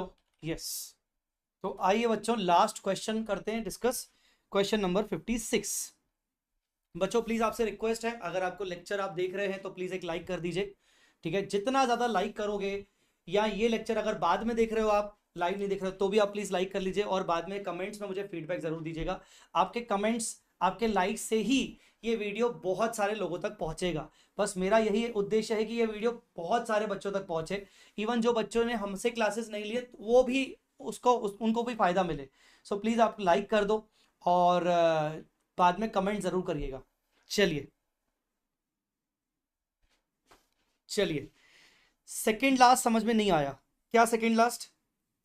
ये वाला बता रहा हूं ना, मैं पूरा क्वेश्चन कंप्लीट करता हूं। Following is the balance sheet of A limited 31 March 19। A limited की बैलेंस शीट है। 8,000 equity shares, 10% debentures, loans, trade payables, general reserve, building, machine, inventory, trade receivables, bank, patent और शेयर इशू एक्सपेंस। बेटा share issue expense asset नहीं होता है। Share issue expense कभी भी ऐसा कुछ दिया हो तो मान लेना कि वो आपके जनरल रिजर्व से या पीएनएल से माइनस हो जाएगा, माइनस हो जाएगा। ठीक है ना, ध्यान रखिएगा इस चीज का। B limited agree to acquired A limited. तो ये ऊपर किसका बैलेंस शीट है? ए लिमिटेड का बैलेंस शीट। तो ये कौन है? ट्रांसफरर। बी लिमिटेड है transferee. On the following terms. पहला, B would take over all asset except bank balance and patent at their book value less 10%। तो सबसे पहले तो ये समझ में आ गया कि वो एक्सेप्ट बैंक, बैंक को छोड़कर और पेटेंट को छोड़कर बाकी वो सारे असेट लेके जा रहा है। मतलब ये in the nature of purchase हो गया, in the nature of purchase. ये क्वेश्चन हो गया in the nature of purchase का। Book value less 10%। Goodwill is to be valued at 4 year. ये क्वेश्चन मैंने क्यों दिया है? बिकॉज इसमें गुडविल का कैलकुलेशन आ रहा है। हालांकि गुडविल का कैलकुलेशन एक दो क्वेश्चन में और में आ रहा है, जो मैंने रैपिड रिवीजन में डाले थे और यहां पर भी डाले हैं, ट्रूथ मिथ वगैरह कुछ कुछ कुछ कुछ। तो गुडविल के वजह से मैंने इस क्वेश्चन को डाला है। Goodwill is to be valued at 4 years purchase of super profit, assuming that normal rate of return is 8% on the combined amount of capital and reserves। 8% on the combined amount of capital and reserves. ठीक है, ठीक है, ठीक है। अब यहां पर भी एक छोटा सा ट्रिक है। अब I am not sure institute ने अपने सॉल्यूशन में क्या किया है। वो बोल रहा है combined amount of capital and reserves. तो कौन सा रिजर्व? रिजर्व 80,000 या फिर 80 में से 34,000 माइनस करने के बाद, बिकॉज शेयर इशू एक्सपेंस भी तो आपका एक तरीके से लॉस ही है ना। तो अगर आप अपना कैपिटल एम्प्लॉयड निकालना चाहते हो, ठीक है ना, कैपिटल एम्प्लॉयड निकाल, हालांकि उन्होंने वर्ड कैपिटल एम्प्लॉयड यूज नहीं किया। अगर वो यहां बोलते 8% ऑफ कैपिटल एम्प्लॉयड या नेट असेट्स तो मैं 100% 34 को माइनस करता। पर अब उन्होंने बोला है combined amount of share capital and general reserve, तो यहां मैं रुक सकता हूं, शायद मुझे यह माइनस ना करना पड़े। आपको बात समझ में आएगी नहीं? चलिए आगे। B limited is to take over the trade payables at book value. Purchase consideration is to be paid in cash to the extent of 6 lakh and the balance in fully paid equity shares of 100। तो balance कहां से लाएंगे बेटा? जब भी ऐसा लिखा हो कि एक तो हम आपको कैश देंगे और बाकी का बैलेंस, बेटा बैलेंस का मतलब ये हुआ कि तुम्हें नेट असेट निकालना पड़ेगा और वही तुम्हारा पीसी होगा, और उसमें से तुम 6 लाख रुपए का कैश माइनस कर देना, तो जो बचेगा वो बैलेंस होगा भाई। कुछ आया समझ में कि नहीं? तो नेट असेट निकालना, उसमें से 6 लाख माइनस कर देना, तो बैलेंस बचेगा। Average profit 124,400, liquidation expense 16,000। B limited sold prior to 31 March goods costing ₹120 to A limited. अरे ये वो ट्रांजेक्शन है अपस्ट्रीम डाउनस्ट्रीम स्टॉक रिजर्व वाला transaction. ₹1 lakh worth of goods are still in inventory of A limited. Trade payable of A includes 40,000 still due to B. बेटा मेरे को तो ऐसा लग रहा है कि लिख लो बेटा, September 24 January 25। I am not sure, but इसको स्पेशल जगह दे देना तुम्हारे रिवीजन के लिए, इसको स्पेशल जगह दे देना। क्वेश्चन दिखने में ऑर्डिनरी है, पर उसमें अपस्ट्रीम डाउनस्ट्रीम का मतलब स्टॉक रिजर्व का एक पॉइंट आ गया, गुडविल का एक पॉइंट आ गया, उसमें एक छोटा सा ट्रिकी कि अरे यार मैं इस 34,000 को माइनस करूं कि नहीं। ठीक है ना? तो पहले तो चलो ठीक है, अपन इंस्टीट्यूट से ही समझ लेते हैं कि माइनस करेंगे कि नहीं। अब मेरे को अब यहां पर मेरा इंटरप्रिटेशन क्या है कि माइनस नहीं भी करेंगे तो चलेगा, because they are saying combined amount of capital and general reserve as per the balance sheet होना चाहिए। अगर वो बोलता कि 8% ऑफ नेट असेट्स, तो श्योर शॉर्ट ये 34,000 माइनस होता। 8% of capital employed, net asset capital employed एक ही होता है, तो ये श्योर शॉर्ट माइनस करने के, जनरल रिजर्व माइनस करने के बाद लेते। आ रही मेरी बात समझ में? तो अभी मुझे लग रहा है कि नहीं, मुझे लग रहा है कि कैपिटल और जनरल रिजर्व 880 ले लेंगे। एक बार चेक कर लेते हैं 8% उन्होंने किसका लिया है, just we have to check it. हाँ 880 का ही लिया है, 880 का ही लिया है। तो अब ये वाली बात लिख लेना कि हाँ भाई इस क्वेश्चन में ऐसा ऐसा है, और क्योंकि उन्होंने इक्विटी कैपिटल और जनरल रिजर्व वर्ड यूज किया है, अगर वो नेट असेट वर्ड यूज करते, कैपिटल एम्प्लॉयड वर्ड यूज करते, तो हम शेयर इशू एक्सपेंस को माइनस कर लेते, फिर होता 8 लाख प्लस 80 माइनस 34, तो नेट असेट आता। या फिर ये सारे के सारे असेट जिसमें शेयर इशू एक्सपेंस नहीं आता, ये सारे के सारे एक्सपेंस जिसमें शेयर इशू एक्सपेंस नहीं आता, माइनस ट्रेड पेबल, लोन और डिबेंचर, तो भी सेम आता। तो ये ध्यान रखना पड़ेगा आपको। रखोगे? कितने लोग ध्यान रखेंगे? जल्दी बताओ, जल्दी बताओ कितने लोग ध्यान रखेंगे इस चीज को। ठीक है, अभी एक एक करके बात करते हैं। Question number 56, question number 56। तो सबसे पहले एक काम कर लेते हैं हम ना, पहले ये B limited sold prior to 31 March goods costing ₹2 to A limited. तो बेसिकली ये क्या है? बी लिमिटेड एक ट्रांसफरी कंपनी है, बी लिमिटेड ने ए लिमिटेड को गुड्स बेचा है। तो ट्रांसफरी कंपनी जो बड़ी कंपनी होती है वो गुड्स छोटी कंपनी को बेचती है, तो उसको बोलते हैं डाउनस्ट्रीम ट्रांजैक्शन। क्या बोलते हैं? Downstream transaction, downstream transaction. अच्छा, ट्रांजैक्शन के अंदर बी लिमिटेड ने प्रॉफिट कितना कमाया है, percentage of margin earned, profit कितना कमाया है अर्न्ड ऑन सेल वैल्यू। आप सेल वैल्यू पर निकालो, ज्यादा बेटर रहेगा। तो 120 और 160, मतलब उसने 40,000 का प्रॉफिट कमाया है 160 की सेल वैल्यू पर। तो 40 डिवाइड बाय 160, मतलब उसने 25% ऑन सेल, ये उसने प्रॉफिट कमाया है, ये उसने प्रॉफिट कमाया है 25% टू 25% ऑन सेल। अब मैं ऑन सेल ही मैंने क्यों निकाला? क्योंकि ए लिमिटेड के पास उसी सेल का, उसी 160 का कुछ पोर्शन बचा हुआ है। तो जो 1 लाख वाला पोर्शन इन्वेंट्री में बचा हुआ है वो इस 160 में से है। तो 1 लाख भी तो कहीं ना कहीं बी लिमिटेड के लिए, सेलर के लिए सेल वैल्यू हुई। तो 1 lakh worth of goods are still in inventory of A limited. तो आइए हम क्या निकालेंगे, stock reserve. Stock reserve on unsold inventory. तो ये निकलेगा 1 लाख मल्टीप्लाई बाय 25%, मतलब 25,000। तो 25,000 आ जाएगा। अब 25,000 डाउनस्ट्रीम ट्रांजेक्शन है, किसने प्रॉफिट कमाया होगा? जो बेचता है, सीधी बात है, किसने बेचा? बी ने बेचा। ऑन्ड बाय बी, प्रॉफिट किसने कमाया? बी ने कमाया, अर्न्ड बाय बी। तो बी को अपना रिजर्व एंड सरप्लस डेबिट करना चाहिए। बी का कोई रिजर्व एंड सरप्लस है? हाँ, जनरल रिजर्व, हालांकि बी का एंट्री पूछा नहीं है, ए का ही है। तो बी का अपना रिजर्व एंड सरप्लस बी को डेबिट करना पड़ेगा। तो बेसिकली एंट्री क्या होगी? Reserves and surplus to stock to inventory. तो बैलेंस शीट में इन्वेंट्री से हट जाएगा और reserve and surplus, general reserve भी बोल सकते हो। चलिए बताइए, ये पॉइंट समझ में आया सबको? तो यहां पर लॉजिक ऐसा होता है, डाउनस्ट्रीम ट्रांजेक्शन अपस्ट्रीम ट्रांजेक्शन, मैंने आरआर में बोला हुआ है, बताया हुआ है, समझाया हुआ है। डाउनस्ट्रीम अपस्ट्रीम में यह फंडा होता है कि जो प्रॉफिट कमाएगा उसी के रिजर्व से हटेगा। यहां पर प्रॉफिट कमाया बी ने, तो बी के रिजर्व से हटेगा। बट एक बात गड़बड़ है, यहां पर कायदे से बी का उन्होंने बैलेंस शीट देना चाहिए, उन्होंने बी का बैलेंस शीट दिया ही नहीं, उन्होंने सिर्फ ए का बैलेंस शीट दिया और फिर बोल रहे हैं कि आप बैलेंस शीट बनाओ बी का आफ्टर टेक ओवर। अब वो सिर्फ हमें ए के फिगर से ही बनानी पड़ेगी, तो वो फिर आपको जनरल रिजर्व 80,000 से माइनस करना पड़ेगा। लॉजिकली वो बी के जनरल रिजर्व से माइनस होगा। ठीक है ना, एक ये हो गया पॉइंट। दूसरा पॉइंट, गुडविल कैलकुलेशन।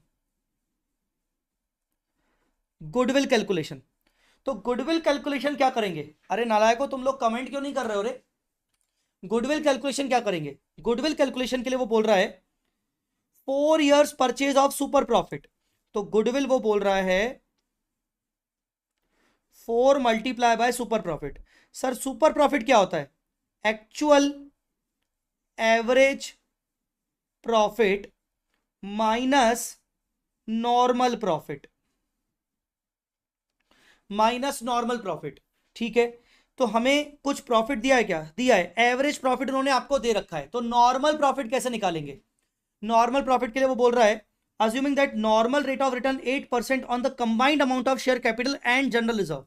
तो आइए नॉर्मल प्रॉफिट निकालते हैं। 8% of combined share capital plus plus plus plus general reserve.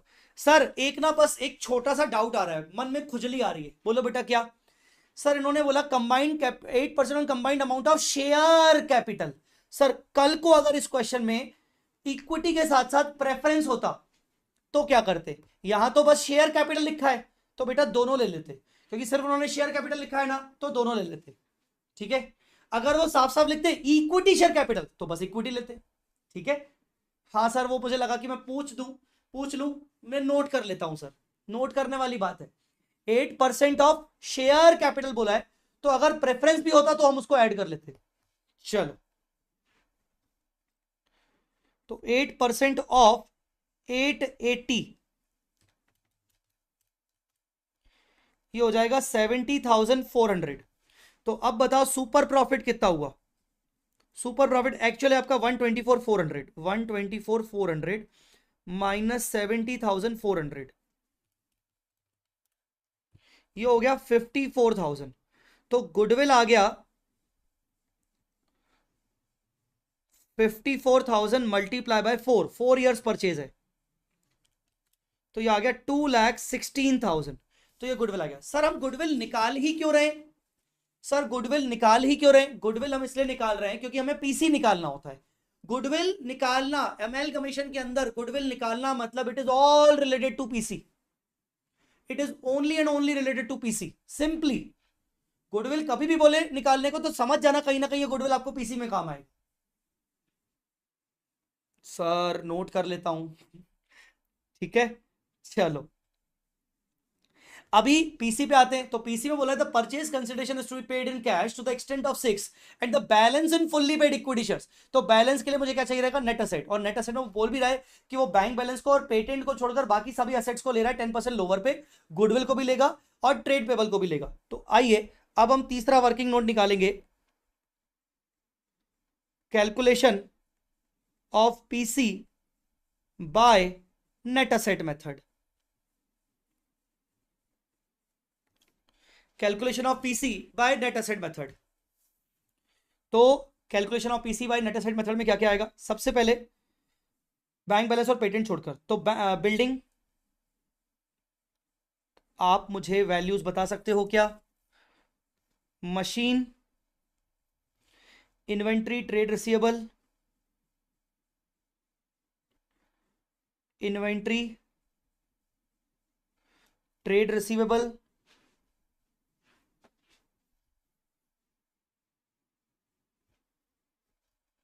Bank छोड़ो, पेटेंट छोड़ो, और goodwill, goodwill minus trade payable.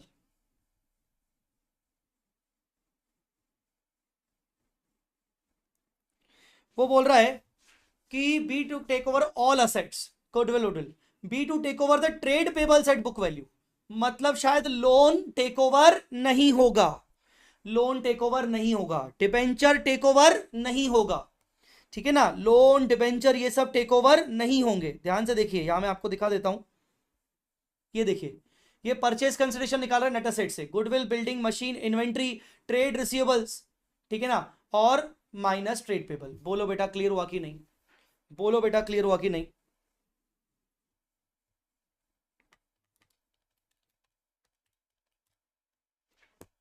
पर बोलो ना,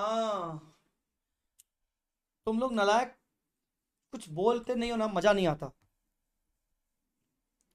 तो आइए, कोई मुझे वैल्यू भी नहीं बता रहा, बस सर आप कर लो, हम तो बाद में रिकॉर्डेड देख लेंगे, अभी तो बस चल रहा है घर वालों को दिखाने के लिए। 3,06,000, 640 माइनस 10%, 576, 220 माइनस 10%, 198, 260,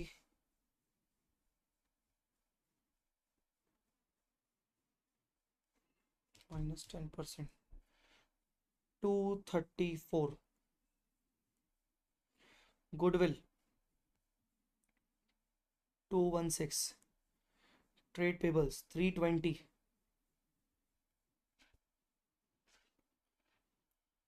सर मुझे कैसे पता चलेगा कि लोन टेक ओवर नहीं करना है, डिबेंचर नहीं करना है? बेटा वो हर एक चीज का ब्यौरा दे रहा है, और ये चीजें पता है ऐसे नहीं आती समझ में कि अपन ने एक दो दो तीन क्वेश्चन लगाया बस बात करता हूँ, अरे सर आप बहुत अच्छा पढ़ाते हो, बहुत अच्छा पढ़ाते हो, मजा आ गया। बार बार मैं जो पिछले 6 महीने में मैंने जो एक एक्सपीरियंस लिया है ना, बहुत सारे बच्चों से बात करके, फेलियर बच्चों से, फेलियर तो नहीं बोलना चाहिए, जिन जो बच्चे नहीं क्लियर कर पाए, जो बच्चे क्लियर कर पाए पिछले 2 अटेम्प्ट से, मेरे को एक चीज समझ में आ गई, पिछले पिछले 6 महीने में मेरे को एक चीज समझ में आ गई, ज्यादा से ज्यादा प्रैक्टिस, ज्यादा से ज्यादा प्रैक्टिस, खतरनाक वाली प्रैक्टिस, उसके बाद पता है ना बहुत सारा कॉमन सेंस अपने आप माइंड में डेवलप होने लगता है, बहुत सारा कॉन्फिडेंस, कॉन्फिडेंस के मतलब आपका कॉमन सेंस कि हाँ यार भाई डिबेंचर लोन क्यों नहीं टेक ओवर कर रहा है। पहली बात तो बस हर एक असेट लायबिलिटी का इंडिविजुअल ब्यौरा दे रखा है, दूसरा लॉजिक भी है, वो बोल रहा है कि भैया हम आपको बैंक टेक ओवर करने नहीं देंगे, पेटेंट टेक ओवर नहीं करने देंगे, मतलब पेटेंट बेच के बैंक बैलेंस बढ़ जाएगा और उस बैंक बैलेंस से लोन और डिबेंचर पे कर देंगे। सो लॉजिकली ये समझ में भी आ रहा है कि हाँ यार वो लाइबिलिटी छोड़ सकता है, और उसने हर एक लाइबिलिटी और असेट का बताया है क्या क्या होगा, डिबेंचर और लोन पे बताया ही नहीं है। तो भाई मैं तो यही समझाऊं, मैं आपको सच बता रहा हूं, आपको जमे तो ठीक, नहीं जमे तो कोई बात नहीं। सर ओवरऑल एडवांस अकाउंट्स में कितने क्वेश्चंस होते हैं, स्टडी मॉड्यूल आरटीपी एमटीपी मिलाकर अप्रोक्सीमेटली 600, 600 650। सर हमें कितने क्वेश्चंस की प्रैक्टिस लगानी चाहिए? देखो सितंबर अटेम्प्ट तो बहुत करीब है, अब उसके लिए अपन कुछ नहीं कर सकते, बहुत अटेम्प्ट बहुत क्वेश्चन, उसमें जो मैं नंबर बोलूंगा तो शायद तुमसे ना हो पाए, उसमें तो तुम मेरा ये मस्ट डू क्वेश्चंस वाला ही करके जाओ, 150 वाला तो चलेगा। पर पर 650 क्वेश्चंस में ना मैं मानता हूं यार कम से कम 400 क्वेश्चन, 450 क्वेश्चन की ना लिख लिख के प्रैक्टिस लगानी है आपको। अगर आप जनवरी 25 अटेम्प्ट प्लान कर रहे हो, या आप कोई भी अटेम्प्ट प्लान कर रहे हो, मुझे अटेम्प्ट आगे वाले कोई भी अटेम्प्ट होंगे जनवरी 25, मई 25, आपके पास टाइम है, आपके पास 3 महीने हैं, 4 महीने हैं, है ना, 3 महीने भी हैं, 2.5 महीने भी हैं, आपको 400 क्वेश्चंस प्लान करने हैं राइटिंग प्रैक्टिस के साथ। तो आपका कॉन्फिडेंस, कॉमन सेंस, दुनिया भर की चीजें आपके साथ देंगी। चलिए पीसी बताइए कितना हुआ।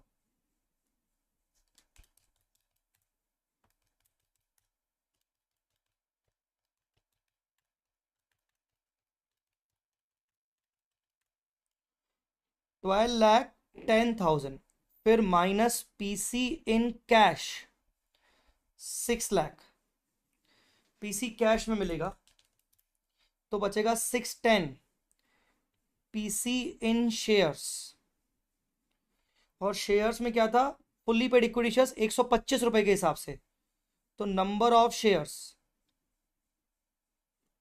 610 डिवाइड बाय 125, 4880 नंबर्स।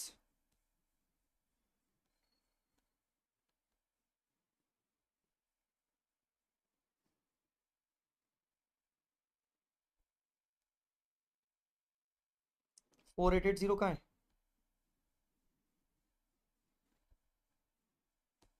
नंबर्स कहाँ गए थे, ये 4880 नंबर्स। अब इसमें एक आखिरी बात सुनते जाओ, ठीक है, अब इसमें एक लास्ट बात सुनते जाओ। मैंने तुम लोगों को कितना रिजर्व हटवाया था, 25। मैंने तुम लोगों को कितना रिजर्व हटवाया था, 25 हटवाया था, ठीक है। अब इसके साथ साथ एक और बात को समझो, हम यहां पर उस कंपनी के इन्वेंट्री को टेक ओवर कर रहे हैं, हाँ कर रहे हैं, और इसी इन्वेंट्री के अंदर ये 1 लाख वाला अनसोल्ड इन्वेंट्री शामिल है जिसमें वो 25,000 का प्रॉफिट है। वापस से, बी लिमिटेड ने ए लिमिटेड को गुड्स बेचे थे और ये बैलेंस शीट ए लिमिटेड की है, तो ए लिमिटेड की इन्वेंट्री में ये 1 लाख वाली इन्वेंट्री अनसोल्ड पड़ी होगी, हाँ, तो ए लिमिटेड की इन्वेंट्री में यहां 25,000 रुपीज का प्रॉफिट भी होगा इसके अंदर, हाँ बिल्कुल। तो मतलब मुझे इस 220 में से 25,000 हटाना चाहिए कि नहीं, पहले मुझे कंफर्म करो ये पोर्शन समझ में आया कि नहीं, मैं फिर आगे बढ़ूंगा। बस मैं अपना लेक्चर खत्म होने वाला है, फिर मुझे फाइनेंशियल स्टेटमेंट्स के बारे में बस 2 मिनट बात करनी है।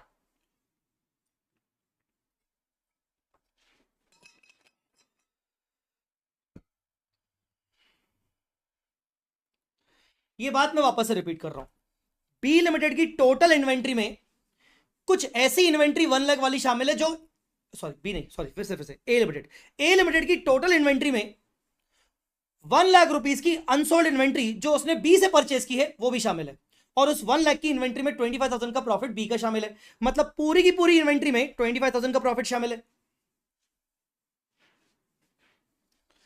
इन शॉर्ट, ए लिमिटेड की इन्वेंट्री में 25,000 का प्रॉफिट शामिल है, ए लिमिटेड की इन्वेंट्री में 25,000 का प्रॉफिट शामिल है। Are you guys getting my point, are you guys getting my point और नॉट। ए लिमिटेड की टोटल इन्वेंट्री में 25,000 का ये प्रॉफिट शामिल है। इन शॉर्ट सिंपल,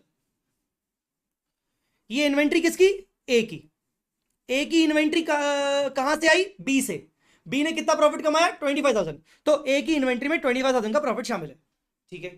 तो 220 में से 25,000 माइनस करना पड़ेगा, 220 में से 25,000 माइनस करना पड़ेगा बैलेंस शीट बनाते वक्त, तो 220 में से 25 माइनस करेंगे तो कितना बचेगा, 195।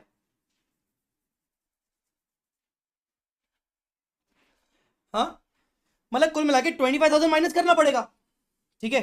पर मेरे भाई, मेरे दोस्त, ध्यान से देख, हमने इन्वेंट्री को जब टेक ओवर किया था तो वैसे भी 10% लेस देन बुक वैल्यू पे टेक ओवर किया था, हमने इन्वेंट्री को 10% लेस देन बुक वैल्यू पे टेक ओवर किया था। सोच, इसको तू ये ले, कि जो इन्वेंट्री है, वो 220 है। इसके दो हिस्से हैं, एक 120 और एक 1 लाख जो बी से आया।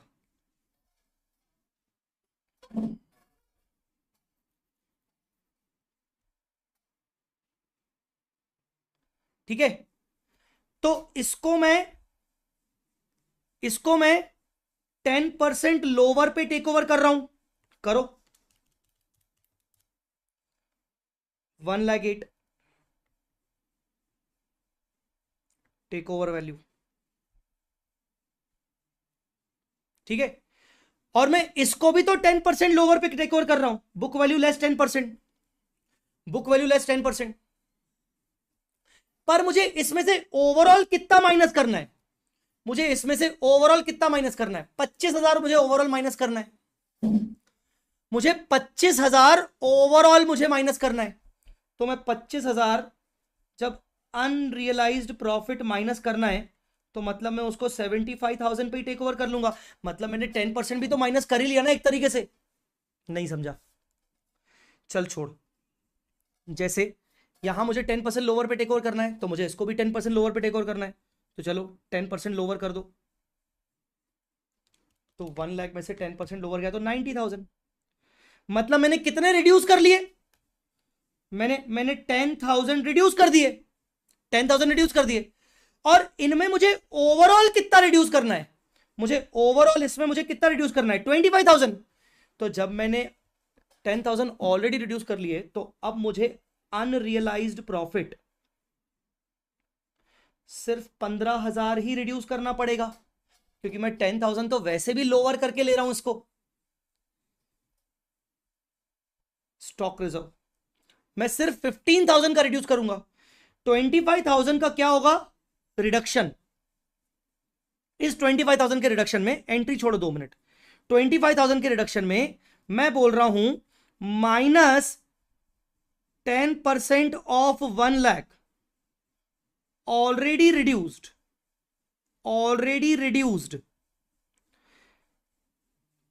10,000 तो मैं ऑलरेडी रिड्यूस कर रहा हूं ना, तो इसका मतलब मुझे कितना और रिड्यूस करना है? 15,000 का मुझे अनरियलाइज्ड प्रॉफिट रिड्यूस करना है।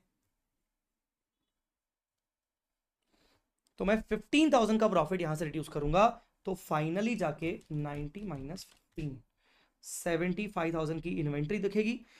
टोटल इन्वेंट्री बैलेंस शीट में आपकी 183 दिखेगी। बैलेंस शीट में इन्वेंट्री 183 दिखेगी। तो सर हमने तो यहां पर इन्वेंट्री 198 किया, कोई बात नहीं ना, 198 जब किया और माइनस उसमें से 15,000 का अनरियलाइज प्रॉफिट कर लेना। ठीक है, तो 198 तुमने सही किया है, तुमने 10% लोअर पे इन्वेंट्री टेक ओवर किया है।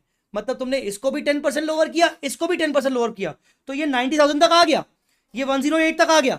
पर अब तुम एक्स्ट्रा 15,000 स्टॉक रिजर्व के और माइनस कर देना। ये है पॉइंट और मजेदार। तभी मैंने तुम्हें बोला कि बेटा लिख लो, ये सितंबर 24 जनवरी 25 के लिए कोई बड़ी बात नहीं है, आ जाए। तो ये भी एक ट्रिकी पॉइंट वाला सवाल आ गया आपका। अब इसमें दो ट्रिकी पॉइंट आ गए, 2-3 ट्रिकी पॉइंट आ गए। एक तो स्टॉक रिजर्व, ऊपर से ये 15,000 25,000। दूसरा balance and fully paid equity shares. तो बैलेंस मतलब क्या? Net asset minus cash. ठीक है, फिर आपका 8% of the combined amount of capital and general reserve. अगर इसकी जगह combined amount of net asset होता तो हम शेयर इशू एक्सपेंस कैपिटल और जनरल रिजर्व से माइनस करते। बहुत सारी ऐसी छोटी छोटी बातें होती हैं जो बहुत जरूरी होती हैं।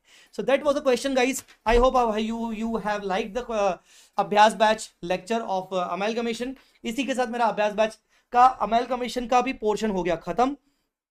हम चलते हैं शुरू में हमारे इंडेक्स पे। इंडेक्स के अकॉर्डिंग हमारा AS19 done, AS20 done, AS11 done, branch done और अमेलगमेशन का प्रैक्टिस डन। अब हमारा जो अगला टॉपिक है वो है फाइनेंशियल स्टेटमेंट्स। तो फाइनेंशियल स्टेटमेंट्स में मैंने 5 क्वेश्चन डाले हैं, 32 नंबर पेज पर है। मैं एक बार निकाल लेता हूं, जो मैं आपको अगली क्लास में करवाऊंगा।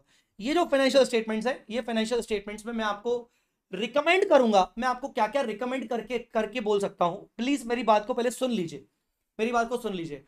क्या मैं आपको इसके अंदर कॉन्सेप्चुअल नॉलेज भी दूंगा? हाँ, एक छोटा सा बेसिक्स कॉन्सेप्चुअल नॉलेज का भी मैं आपको दूंगा। ठीक है, मैं आपको बेसिक्स कॉन्सेप्चुअल नॉलेज का दूंगा, उसके नोट्स, उसके पीडीएफ नोट्स मैं आपके साथ शेयर कर दूंगा। सर कहां शेयर करोगे? वही गूगल ड्राइव। सर कौन सी गूगल ड्राइव? वो अभ्यास बैच वाली गूगल ड्राइव, तो वहां मैं आपके साथ शेयर कर दूंगा। ठीक है सर, एक बार गूगल ड्राइव दिखा दो सर, तो मैं आपको एक बार गूगल ड्राइव वापस से दिखा देता हूं। तो जो अभ्यास बैच वाली गूगल ड्राइव है उसके अंदर मैं फाइनेंशियल स्टेटमेंट्स का पीडीएफ नोट्स डाल दूंगा।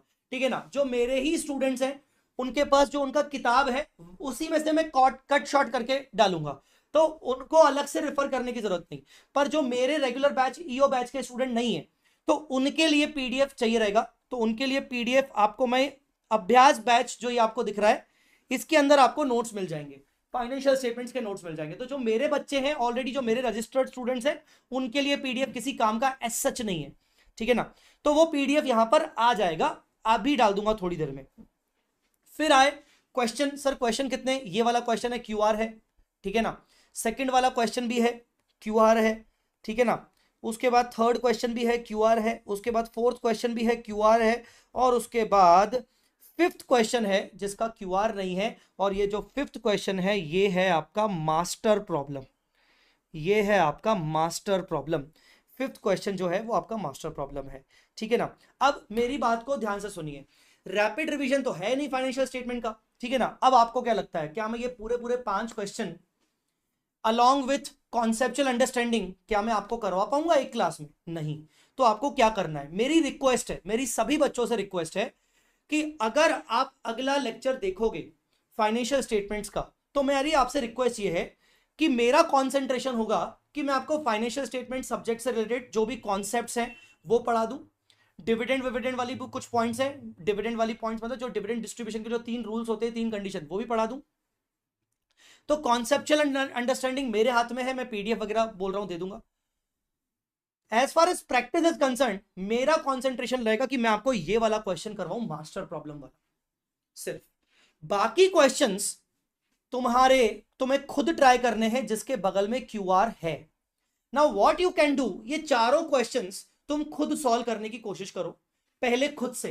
देखो मैं खुद ही क्या बोल रहा हूं, प्रैक्टिस प्रैक्टिस प्रैक्टिस प्रैक्टिस। तो पहले खुद से सॉल्व करो, जहां अटको फिर क्यूआर से करना, क्यूआर से देख लेना। इससे क्या होगा, अगली लेक्चर को देखने से पहले तुम्हारे पास तुम्हारे डाउट्स जनरेट हो जाएंगे कि हाँ क्या क्या डाउट्स मेरे को हुए हैं, मैं कहां कहां अटका, जिसकी तुमने लिस्ट आउट कर लिया होगा। और डायरेक्टली तुम क्लास में आके मुझसे डाउट्स पूछ पाओगे मास्टर प्रॉब्लम सॉल्व करने के बाद। हो सकता है मास्टर प्रॉब्लम सॉल्व करने के बाद तुम्हें वो पुराने वाले डाउट्स भी तुम्हारे क्लियर हो जाए। सो तुम्हें क्या करना है, तुम्हें अगला लेक्चर देखने से पहले प्रिपरेशन 35 नंबर क्वेश्चन को छोड़कर फाइनेंशियल स्टेटमेंट के बाकी सारे क्वेश्चंस खुद से ट्राई करने हैं, प्रॉपर फॉर्मेटिंग में ट्राई करने हैं। अगर अटक गए तो क्यूआर ऑलरेडी अवेलेबल है, मतलब मैं ही क्यूआर के अंदर वीडियो सॉल्यूशन दे रहा हूं। ठीक है ना, आई मेरी बात समझ में कि नहीं? बाकी बचा आपका ये वाला क्वेश्चन, ये मैं करवाऊंगा, ये मास्टर प्रॉब्लम है तो इसमें मैक्सिमम सारी चीजें कवर है, तो ये मेरे ऊपर छोड़ दो, ये मैं करवा दूंगा और मैं कॉन्सेप्ट के साथ करवाऊंगा। अगर तुमने ये मुझे कोऑपरेट किया तो शायद मैं एक ही लेक्चर में फाइनेंशियल स्टेटमेंट्स खत्म कर पाऊंगा, नहीं तो बेवजह के 2 लेक्चर लग जाएंगे, कोई मतलब नहीं, एक दिन और लगेगा, वो तुम्हारे लिए सही नहीं है। ठीक है, चलो। सो गाइस इतनी सी बात है। वंस अगेन बोलना चाहूंगा कि जो ये लिंक है ये आपको डिस्क्रिप्शन में मिल जाएगी। मैं अभ्यास बैच के रिगार्डिंग टाइमिंग को लेकर थोड़ा कंफ्यूज हो रहा हूं, हो सकता है मेरा कल का लेक्चर भी 2:15 बजे ही हो। टेलीग्राम चैनल और टेलीग्राम ग्रुप दोनों की लिंक दी हुई है, वो भी प्लीज ज्वाइन कर लेना ताकि मेरे से आप अपडेटेड रहो। ठीक है,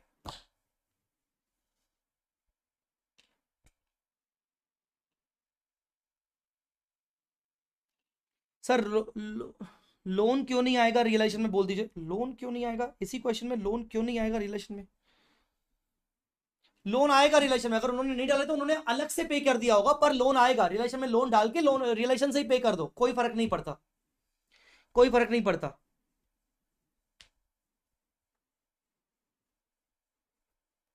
सर ईओ बैच में आपने जो एग्जाम मार्क करवाए थे वो that is more than enough for us right now. Yes, अब देखो जो मैं बैचेस के अंदर आपको एग्जाम एग्जाम टिक लगाता हूं ना, और जो मैं आपको ये मस्ट डू क्वेश्चन की लिस्ट देता हूं ना, ये आपका मिनिमम 70% मैच होगा, 70% मैच होगा। तो मेरी क्लासेस में जो मैं exam exam exam exam exam tick लगाता हूं ना, और जो मैं मस्ट डू क्वेश्चन की लिस्ट बनाता हूं वो उसी से बनाता हूं। हाँ, ये बनाते वक्त मैं थोड़ा सा और देखता हूं कि यार कुछ ऐसा क्वेश्चन तो नहीं जो छूट गया, मैंने अपनी क्लासेस में टिक नहीं लगाया, या टिक लगाया था पर मुझे उसको यहां पर नहीं लेना है, तो 70% आपका मैच होगा। तो आप या तो ये करो या तो वो एग्जाम वाली लिस्ट करो, एक ही बात है। ठीक है सर, होमवर्क वाले सेक्शंस बुक में से स्किप कर दे, कर सकते हो।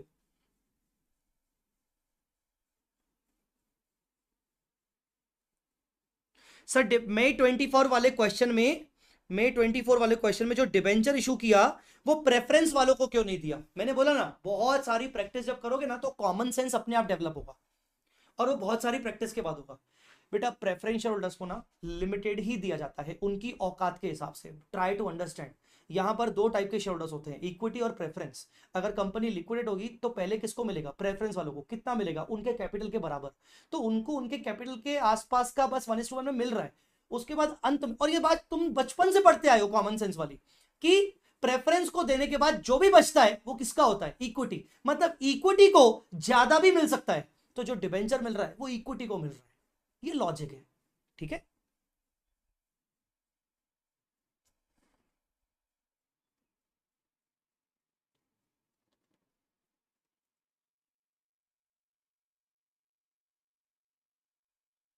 चलिए, so you guys have to do your part. करके आओगे कि नहीं? फाइनेंशियल स्टेटमेंट वाला करके आओगे कि नहीं? You guys have to do your own part. मैं फाइनेंशियल स्टेटमेंट का जो पीडीएफ, कॉन्सेप्चुअल पीडीएफ मैं डाल दूंगा। सारे लिंक्स वगैरह तुम्हें डिस्क्रिप्शन में मिल जाएंगे। अभ्यास बैच के हर लेक्चर के डिस्क्रिप्शन में तुम्हें मिल जाएंगे।